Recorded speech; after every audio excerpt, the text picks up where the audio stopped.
আয়োজিত আজকের এই আওয়ামী লীগের পঁচাত্তরতম প্রতিষ্ঠাবার্ষিকী আলোচনা সভায় উপস্থিত আছেন আমাদের মহানগর আওয়ামী লীগের সংগ্রামী সভাপতি আলাদ আনোয়ার হোসেন আনোয়ার ভাই এবং উপস্থিত আছেন নারায়ণগঞ্জের কর্মী বান্ধব নেতা দাদা অ্যাডভোকেট খোকন শাহ দাদা এবং আমার মহানগর সকল নেতৃবৃন্দ সকলের নাম নিতে নাম হারায় আন্তরিকভাবে দুঃখিত ক্ষমা প্রার্থী এবং উপস্থিত আছেন বাইচঙ্গান আওয়ামী লীগের কমিটির এবং অন্যান্য দল এবং দলের নেতৃবৃন্দ প্লাস আমাদের যে আশেপাশের ওয়ার্ডের সম্মানিত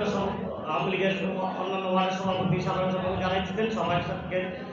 কাছে কৃতজ্ঞতা এবং ধন্যবাদ জ্ঞাপন করছি। আজকে আমার ভাই ও খোকন শাহ দাদার নেতৃত্বে 22 নং ওয়ার্ড আওয়ামী লীগ শক্তিশালী ও সুসংগঠিত,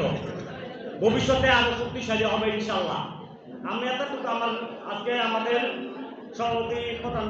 বক্তব্য দিবে, আমরা অল্প কথায় আমার বক্তব্য শেষ করতে চাই। এতটুকু বলতে চাই 22 নং ওয়ার্ড আওয়ামী লীগের দাদাদের আওয়ামী লীগের মহানগরের সভাপতি এবং সাধারণ সম্পাদকের বিরুদ্ধে কোনো প্রকার কোনো অশ্লীল কোনো কটূক্তি করিলে এই 22 নং ওয়ার্ড থেকে যারাই